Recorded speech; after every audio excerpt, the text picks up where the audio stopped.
Here's a major update to the DRP. This video, we're going to go over that update from the COO, the VERA process, severance pay, and eligibility. So the major update that came out on Monday from the COO is the VHA will not exclude employees in any occupation from applying to the VA DRP. And it is leadership, especially at the medical center level, to review all applications and then make the determinations when they're doing the approval and disapproval. Because the whole point is to still be able to deliver care and make sure that it's uninterrupted. They extended it to May 16th, 5 p.m. Eastern Standard Time. Make sure you go ahead and take a look at which direction you want to go before we start going into the RIF process.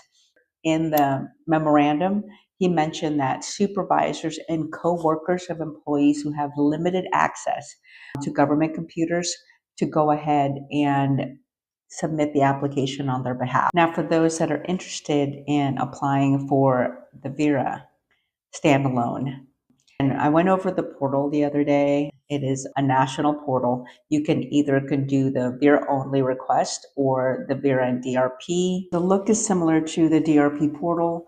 It will pull in your user information, certify that you meet the following criteria. They are going to validate. The projected retirement date doesn't change.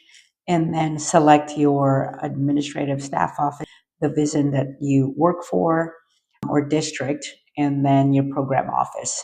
Also, review the attachment A that lists all the exempt employees, and then select whether you're on the list. So once you submit your VERA application, this is the process. I couldn't give you the detailed workflow process because that is internal only for the VA. So this is me summarizing it. So once you start your application process, the workforce management, I'm not sure what the C stands for, updates HR Smart. They create an approval field to determine like whose level your application will be processed, and then provide a list, because now that there's a portal, to HR. Then HR validates and confirms employee status and eligibility for VERA, and then that application is forwarded at the appropriate level. So first it goes to the SES. If the employee is ineligible, they are notified. The next step is the SES level. That's basically the medical center director.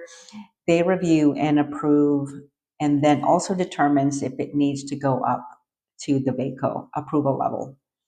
And if it is determined to go up to national, that list is reviewed and sent to the undersecretary for review. Now, if the employee is approved and they are eligible, HR sends a communication to the employee, and then that gets submitted to the Retirement Shared Services Office for processing. Somebody found a regulation regarding immediate annuity and being ineligible for severance pay. We wanted to kind of take a look at that regulation. This is the summarized version using our VA's chat GPT. The key point here is whether or not you are eligible for immediate annuity at the time of separation.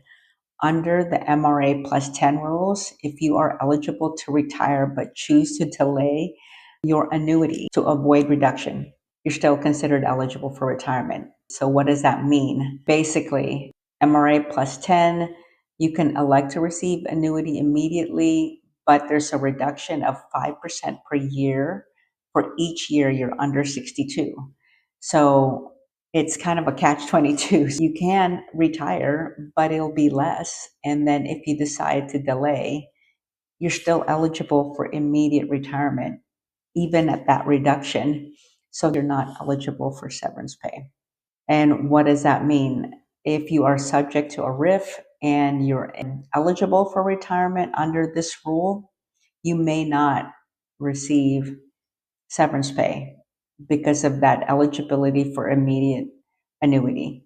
Consider talking to your HR, talking to the Retirement Shared Services Office, and really truly find out your eligibility. I know there's severance pay calculators out there, but here's an actual computation of severance pay funds.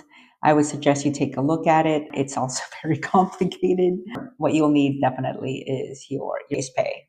And for up to 10 years, it is 1 week of that pay rate multiplied by, and then for greater than 10 years, it's 2 weeks of the basic pay rate. And then there's a 25% of otherwise applicable amount for each full 3 months of creditable service beyond the final full year. So there's also an age adjustment allowance. So anybody that's beyond 40 years, and then it gives you some sort of limitations with regards to the pay.